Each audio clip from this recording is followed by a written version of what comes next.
यहाँ आई इनकी किताब ह्यूमन ऑटो ह्यूमन 1878 1880 के बीच में स्पेकुलेशंस हैं, बट 1878 में ये लॉन्च हुई और यहाँ पे क्रिटिक ऑफ मेटाफिजिक्स और रिलीजन दिया, ये कहते हुए कि इंसान ने खुद से ये कॉन्सेप्ट्स बनाए हैं बिकॉज एक इंसान एक साइकोलॉजिकल टॉर्मेंटेशन के थ्रू गुजरता है, साइकोलॉजिकली परेशान होता है, जहनी तौर पे परेशान होता है, इख्तिलाज पर से डिप्रेशन, उस वजह से इंसानों ने ये कॉन्सेप्ट बनाया। डिवाइन इंटरवेंशन आ गया, मेटाफिजिकल रियलिटीज़ आ गई, सुपर नेचुरल, लाइफ में इंटेलिजेंस। तो हिस्टोरिकल सर्कमस्टांसेस भी ऐसे रहे और परेशानियां भी रही हैं जिस वजह से इंसान शायद बोर हो गया, शायद परेशान था, शायद घबराया हुआ था, तो उस इंसान ने बना दिया कॉन्सेप्ट ऑफ डिवाइन। एक फिलोसफी का बहुत बड़ा इन्होंने टॉपिक छेड़ दिया जिस पर आज की डेट पे भी डिबेट होती है बहुत ज़्यादा, which is free will and determinism.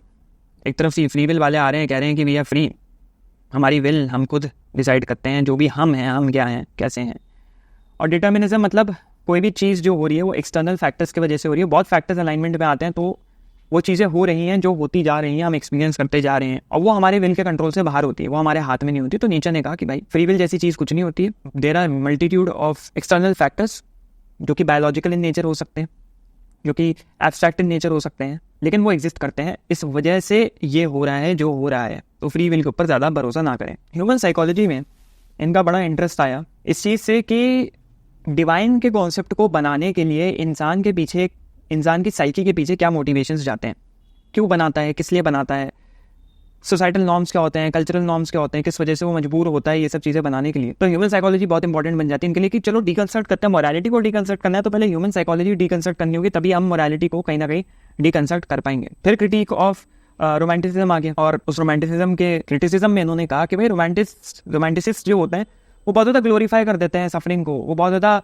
Glorify कर देते हैं आर्ट को। भाई ऐसी चीज़ों को ग्लोरीफाई करो जो अटेनेबल हैं, जो तुम कर सकते हो, प्रैक्टिकल चीज़ों पे ज़्यादा फोकस करो, अपने को बेटर कैसे बना सकते हो।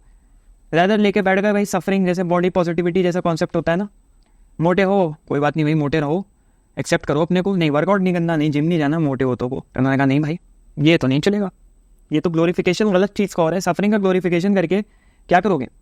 और उसी से चलते हुए इन्होंने कहा भाई एम्फेसिस ऑन इंडिविजुअलिज्म, भाई मैं इंडिविजुअलिज्म पे एम्फेसिस देता हूँ, खुद के भरोसे जीना शुरू करो, ना कि दूसरों के भरोसे। अपना भाग्य छोड़ दो, अपनी किस्मत छोड़ दो, अपना फॉर्चून छोड़ दो, अपने वैल्यूज़ बनाओ, अपने बिलीफ सिस्टम्स बनाओ, बहुत इंपॉर्टेंट होता है। सोसाइटल कंस्ट्रेंट से तोड़ के खुद को हटा लो, और जिस दिन तुम ये कर दोगे तुम्हें आइडिया ऑफ इंडिविजुअलिज्म मिल जाएगा, तुम्हें समझ में आ जाएगा कि तुम अकेले कैसे खड़े रह सकते हो, तुम्हें समझ में आ जाएगा कि हर्ड मेंटालिटी से, स्लेव मोरालिटी से दूर कैसे जाना है। हर्ड मेंटालिटी वो है जो स्लेव मोरालिटी फॉलो करती है और स्लेव मोरालिटी हर्ड मेंटालिटी बनाती है, भेड़ चाल है। चलिए अब ह्यूमन ऑटो ह्यूमन का क्या रेलेवेंस हम ले सकते हैं मॉडर्न टाइम्स में। सबसे पहली चीज़ तो क्रिटिकल एग्जामिनेशन ऑफ बिलीफ। आज की डेट पे भी हर चीज़ को बहुत साइंटिफिक पर्सपेक्टिव से देखा जाता है। किसी भी मेटाफिजिकल कॉन्सेप्ट को सबसे पहले कहा जाता है कि इसको रैशनल और साइंटिफिक तरीके से अप्रोच करो, जैसे नीचे ने कहा।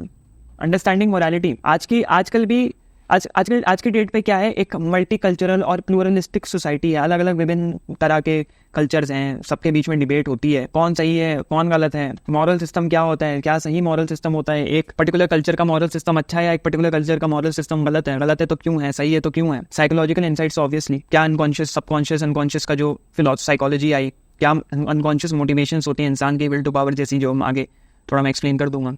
इंडिविजुअलिज्म एंड ऑथेंटिसिटी, इस भागती दौड़ती दुनिया में किस तरीके से तुम इंस्पायर हो सकते हो अपनी इंडिविजुअलिज्म को निखारने में, अपने बेस्ट सेल्फ कैसे बन सकते हो, पर्सनल ऑथेंटिसिटी के ऊपर बात करी। और स्केप्टिसिज्म ऑफ फ्री विल, तो इनका आज की डेट पे तो ऑब्वियसली कंटेम्प्रेरी डिस्कशंस होते हैं कि फ्री विल है नहीं है, पूरा फिलोसफिकल स्फेयर जो है उसके बारे में आजकल ज़्यादा बात करता है। तो ये था इनका human auto human. Finally human auto human को अगर तोड़ दोगे डिवीजन वाइज तो यहाँ पे 4-5 डिवीजन आ जाते हैं इसके। फर्स्ट डिवीजन में और फर्स्ट एंड लास्ट थिंग जिसमें इन्होंने क्रिटिक ऑफ मेटाफिजिक्स दिया, रिलीजन दिया, कॉन्सेप्ट ऑफ फ्री विल दिया, ह्यूमन नॉलेज जो कि कहाँ से आ रही है, human knowledge, existence of knowledge, epistemology जिसको कहा जा सकता है, कहाँ से वो ओरिजिनेट होकर आ रही है। सेकंड डिवीजन में history of moral feelings, genealogy of morals के बारे में इन्होंने कहा, एथिकल कॉन्सेप्ट्स के बारे में बात करा। मैंने वहाँ पे जीनियोलॉजी ऑफ मॉरल्स को मैं ज़्यादा अच्छे से समझा नहीं पाया कि भाई मॉरल्स कैसे इवॉल्व करता है, एवोल्यूशन जैसे होता है ना बायोलॉजिकल चीज़ों का, वैसे मॉरल्स का एवोल्यूशन होता है, कैसे होता आ रहा है वो मोरालिटी का एवोल्यूशन। की पहले इंसान को छत की जरूरत थी तो उस पर बिजी रहता था, फिर इंसान ने अपने ऊपर छत ले ली, खाना उगाना शुरू कर दिया, शिकार ना करके भैंस बकरी गाय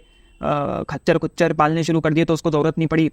फिर जैसे जैसे रिलीजन्स आगे बढ़ते गए, इवॉल्व होते गए, इकोनॉमिक थ्योरीज आती गई, पॉलिटिकल थ्योरीज आती गई, जैसे जैसे लेटेस्ट रिलीजन्स तुम देखते जाओगे तो वो है। और ह्यूमन नीड्स की वजह से इवॉल्व होता है कोई भी मोरालिटी, ह्यूमन नीड्स की वजह से इवॉल्व होती है और ट्रांसेंड करती है। इसके ऊपर इन्होंने कहा जीनियोलॉजी और मॉरल्स। तो ये था इनका सेकंड डिवीजन, जिसमें साइकोलॉजी और analysis of societal and cultural factors इन्होंने करे। थर्ड डिवीजन में इनका आता है from the soul of artist and writers, जिसमें ये रोमांटिसिज्म का क्रिटिसिज्म दे रहे हैं।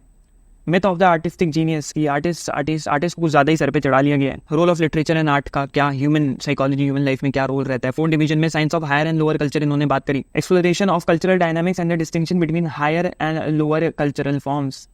क्या भेदभाव होता है, किस तरीके से इवोल्यूशन होता है, उस इवोल्यूशन से कहाँ रह जाता है कल्चर, कहाँ रह जाता है बड़ा कल्चर, और उस इवोल्यूशन की वजह से कैसे डाउनफॉल ऑफ सिविलाइजेशन आ जाते हैं, किस तरीके से पूरी की पूरी कौम खत्म हो जाती है। फिर फिफ्थ डिवीजन इनका आता है man in society and women in society, और जेंडर रोल, जेंडर स्ट्रक्चर्स। यहाँ पे थोड़ा इनका मिसोजिनिस्टिक व्यू पॉइंट्स दिख जाते हैं, जो कि मैंने कहा मैं इसके ऊपर कोई टिप्पणी नहीं करूंगा कि वो थे या नहीं थे, हो सकता है हो सकता है ना हो, लेकिन कहा जाता है मिसोजिनिस्टिक। किस तरीके से जेंडर के रोल्स और जेंडर टैगिंग किस तरीके से इंडिविजुअल फ्रीडम को इफेक्ट करते हैं, उसके ऊपर इन्होंने बात करी। इफेक्ट हो रहे हो, बर्बाद हो रहे हो, बन रहे हो, इंपॉर्टेंट। सिक्स डिवीजन इनका man alone with himself, which is emphasis on वही इंडिविजुअल सेल्फ रिफ्लेक्शन, खुद के साथ वक्त स्पेंड करना, आइसोलेशन में किसी को अपना हीरो फिगर नहीं लेना, पर्सनल ऑथेंटिसिटी उसके ऊपर काम करना, सॉलिट्यूड की इंपॉर्टेंस, अकेलापन कितना इंपॉर्टेंट हो। कहते हैं ना मैं अकेला हूँ, मेरे साथ कोई है नहीं, पता नहीं मैं कब आसपास मेरे दोस्त होंगे, मैं एंजॉय कर पाऊंगा अपनी लाइफ। नहीं भाई, नीचे ने कहा अकेलेपन में ही असली मजा है। तो ये थी इनकी किताब ह्यूमन ऑल टू ह्यूमन। तो अगर ये क्लिप अच्छी लगी हो तो बहुत ज़रूरी है सब्सक्राइब करना, और अगर इससे रिलेटेड और पूरा लेक्चर देखना है तो फिर यहाँ या यहाँ कहीं पे भी वीडियो दिख रहा होगा, उसको क्लिक करो और मेरे मेन चैनल पे पूरा लेक्चर देख लो।